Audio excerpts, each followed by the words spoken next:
नमस्कार दोस्तों, स्वागत है आपका फिर से इंडिया न्यूज़ के digital platform India news entertainment में। और मैं हूं आपके साथ अंकित चंदेल और आज हमारे साथ मौजूद हैं गौरव सिंह। और आज हम बात करने जा रहे हैं इस देश के सबसे बड़े मुद्दे यानी काफ़ी कंट्रोवर्शियल मुद्दे के बारे में। और जिस पूरे भारत देश ने अपना एक बेटा खोया, मैं बात कर रहा हूँ one and only Sidhu Moosewala के बारे में। उनके मर्डर केस से जुड़ी सबसे बड़ी अपडेट सामने आ रही है दिल्ली पुलिस द्वारा। जी हाँ, आपको बता दें कि दिल्ली पुलिस के स्पेशल सेल ने जो सबसे मेन शूटर था, जो सबसे मेन किलर था सिद्धू मूसेवाला का मर्डर, जिसका नाम है अंकित सिरसा, उसको अरेस्ट कर लिया गया। और काफ़ी बड़ा जो है हादसे को अंजाम देने से बचाया दिल्ली पुलिस ने। उसी के साथ साथ दिल्ली पुलिस को काफ़ी ज़्यादा जो है फैंस भी सिद्धू मूसेवाला के सपोर्ट कर रहे हैं और कहा कि आपने काफ़ी बड़े काम को और काफ़ी अच्छे काम को जो है आपने अंजाम दिया। इसी के साथ साथ दिल्ली पुलिस जो है इस काम से पहले से ही काफ़ी सारा प्लानिंग कर रही थी, काफ़ी टाइम से जो है वेट कर रही थी इनका। और फाइनली जो है अंकित सिरसा के साथ उनका एक दोस्त, इन दोनों को फाइनली अरेस्ट किया। और सबसे बड़ी बात सर गौरव सर, तो मैं ये पूछना चाहूँगा आपसे कि दिल्ली पुलिस इस देश की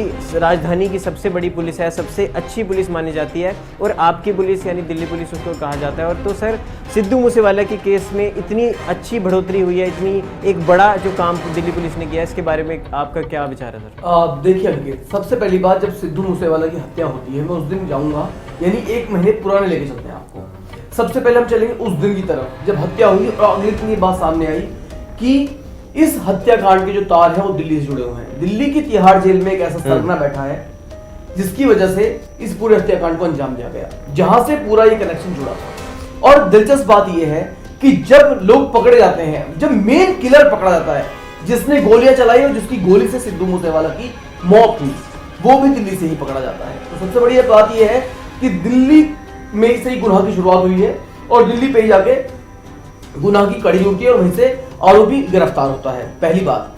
दूसरी बात ये कि जहां तक आप कह रहे हैं दिल्ली पुलिस की बात, मैं थोड़ा सा इस मामले में इस चीज से इत्तेफाक कम रखता हूं, क्योंकि इतना बड़ा सेलिब्रिटी जिसे पंजाब की शान, शेरे पंजाब कहा जाए, उसकी हत्या होती है, हाई प्रोफाइल मर्डर केस है। पूरे पंजाब पुलिस दिन रात एक करती है खंगालने में, लेकिन आरोपियों तक नहीं पहुंच पाती है। कई लोग गिरफ्तार किए गए, कई छोड़ दिए गए, कई से पूछताछ की गई, इंटेरोगेशन हुई, इन्वेस्टिगेशन हुई, लेकिन जो मेन एक्यूज था उससे पहुंचने में अब भी 40 दिन का वक्त लग गया करीब। तो आप इसे पहली बात तो एक बहुत बड़ा कीर्तिमान मत कहिए। दूसरा, पंजाब पुलिस पहले से ही दूसरे राज्यों की पुलिस की मदद ले भी रही थी इस मामले में कि राजस्थान पुलिस से भी उत्तराखंड पुलिस से भी लिया जा रहा था। आपको याद हो सबसे पहली जो गिरफ्तारी हुई थी वो देहरादून के शिमला रोड से हुई थी, उसमें उत्तराखंड पुलिस के साथ थी। लेकिन अब होता क्या है, देखिए, जहां तक बात है स्पेशल सेल की, स्पेशल सेल दिल्ली के एक सेल है, जब कोई मामला हो वो दिल्ली पुलिस से निकलता हुआ नजर आता है ना, कि जो आम जो साधारण केस होते हैं उसमें दिल्ली पुलिस अपना काम करती है, लेकिन स्पेशल सेल बनाया इसलिए गया जो स्पेशल चीजों को, स्पेशल केसेस को देखती है, जो इस तरह के संगीन मामले होते हैं उनमें अपना इनपुट देती है। तो स्पेशल सेल ने गिरफ्तार किया है। स्पेशल सेल ने भी बहुत ही एक अच्छी तरह जाल बुन के तैयार किया था कि कोई भी जितने भी पुलिसकर्मी उसमें मौजूद थे, जो टीम थी, जो ब्रिगेड थी, उसमें कोई भी वर्दीधारी नहीं था, सब सिविल वर्दी में थे। और सिविल वर्दी में होने का यही फायदा है कि जो भी आरोपी है वो सचेत ना हो जाए, उसे लगे कि तुम जहां आसपास घूम रहे हो तुम्हारे आसपास कोई नहीं है, कोई पुलिस वाला नहीं है, तो आप फ्रीली होकर घूमते हैं। तो उसे पूरा टाइम दिया गया जी। और जहां तक बात है उस लोकेशन की, तो दिल्ली का कश्मीरी गेट इलाका, जो कि अपने आप में बहुत ही हाई सेंसिटिव जोन है, क्योंकि वहीं से पूरे इंटरस्टेट बस टर्मिनल है, वहीं से सारे इंडिया में आप कह सकते हैं कि बसें निकलती हैं, चाहे आप साउथ चले जाइए, वहां से आप किसी भी स्टेट में चले जाइए, सबसे पुराना बस अड्डा है दिल्ली का। और वहां का भी महात्मा गांधी रोड, जो कि सीधा कनेक्ट होता है आपके सीपी से। तो ये चीजें देखने के बाद आप ये कहिए कि शुरू में आपको ऐसा लगता होगा कि देखिए आरोपी थे कितने खुलेआम घूम रहे थे, वो महात्मा गांधी रोड पे घूम रहे थे, पुलिस की नजर नहीं पड़ी। नहीं, ये सब पूरा प्लान्ड था कि अभी उन्हें कहते हैं कि जब शेर की हत्या करनी होती है ना, तो शेर को पहले बुलाया जाता है। जब शेर को पिंजरे में लेना होता है ना, तो उसे पहले गांव में खींचा जाता है। गांव में क्या किया जाता था, जो शेर आदमखोर हो जाता था, जो लोगों को मारता था, उसे पकड़ने के लिए लोग क्या करते थे कि कहीं बकरी बांध देते थे, तो शेर बकरी खाने आएगा तब उसे पकड़ लिया जाएगा। कुछ ऐसा ही स्पेशल सेल ने किया भी है जी, कि पहले उसे खुली छोड़ दी है, कहीं भी घूमो बेटा, ये दिखाया नहीं कि हम तुम्हारे पीछे हैं, ये तुम्हारे आसपास पुलिस की कोई मूवमेंट है।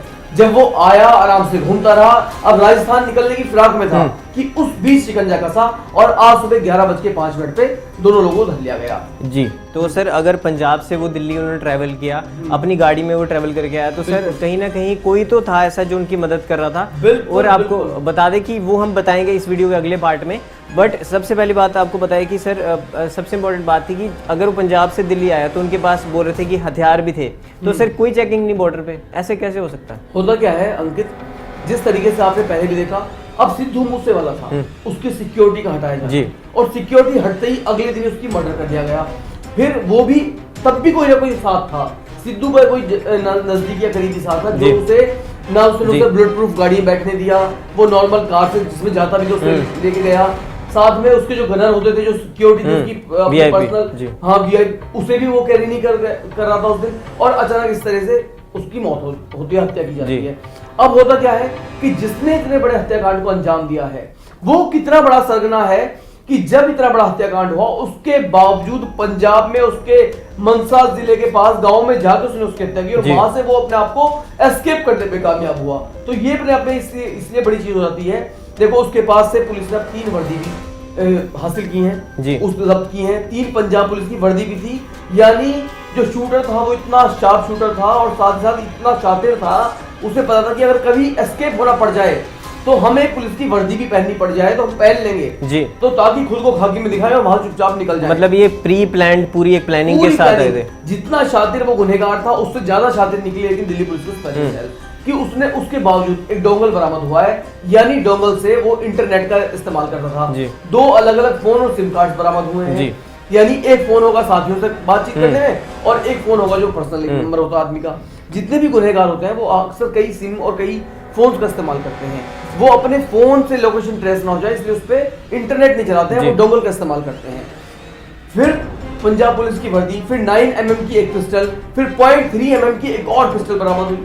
तो ये चीजें दिखाती हैं कि जो गुनहगार है वो कितना पेशेवर है, वो कितना शातिर है और किस प्लानिंग के साथ वो अपना जमीन पे उतरा हुआ है। और सर बात की जाए तो काफी छोटी उम्र थी उसकी, जो मेन शूटर है और अंकित सिरसा जिसका नाम है, तो 20 साल से भी ऊपर उम्र थी और 25 से आसपास की उम्र थी। तो इतनी सी उम्र में इतना गलत काम करने की जो दिमाग में एक कह सकते हैं ना भूत सवार होना, और इसी के साथ साथ इतनी छोटी उम्र में इतने गलत काम करने काफी ज्यादा बुरी बात है। और अगले जो पार्ट है सर हम ऑडियंस को बताना चाहेंगे, अगले पार्ट में हम आपको पूरा बताएंगे अंकित सिरसा जो है वो कहाँ से बिलोंग करता है, राजस्थान से क्या कनेक्शन है, गोल्डी बरार से क्या कनेक्शन है, लॉरेंस बिश्नोई से क्या कनेक्शन है, पूरा जो भी सब कुछ चीज़ें का उससे बरामद हुआ, कितने mm की गोली थी, कितने लाइव कार्टिलेज उनके पास मिले, सारे हम अगले पार्ट में बताएंगे। तो गाइस अगले पार्ट को आप हमारे जरूर देखें, इस वीडियो के डिस्क्रिप्शन में भी डाल दूँ अगला पार्ट, और आई बटन पे भी क्लिक करेंगे तो वहाँ भी आपको अगला पार्ट देखने को मिल जाएगा। तो एट द एंड क्या कहना चाहेंगे गौरव जी?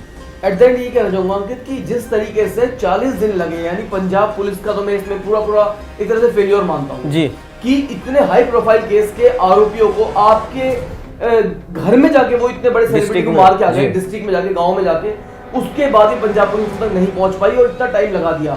देखिए मई के लास्ट का मामला है और पूरा जून निकल गया और जुलाई के भी 5 दिन चले गए हैं, उसके बाद करीब 40 दिन कह सकते हैं, आगे 40 दिन लगते हैं आपको गिरफ्तार तक पहुंचने में। और मैं कहता हूँ कि अगर अब भी मैं गिरफ्तारी का क्रेडिट किसी को दूंगा तो वो दिल्ली पुलिस के स्पेशल सेल जी, पंजाब पुलिस को बिल्कुल नहीं दे पाऊंगा, क्योंकि पंजाब पुलिस ने नो डाउट कि वो इन्वेस्टिगेशन वो भी करते, नाक की लड़ाई भी थी, ऐसे गुनहगार को पकड़ना भी बहुत बड़ा चैलेंज होता है क्योंकि उसके साथ सपोर्टिंग हैंड बहुत सारे होते हैं। लेकिन पुलिस की नाक के नीचे मर्डर करके अगर कोई राज्य से बाहर आ जाए तो ये अपने आप में बहुत बड़ी बात होती है। बॉर्डर क्रॉस करना, क्योंकि पुलिस को अच्छी तरह ये पता था कि जितने भी किलर्स हैं वो पंजाब में नहीं रुकेंगे, इस मर्डर के बाद वो सब भागेंगे।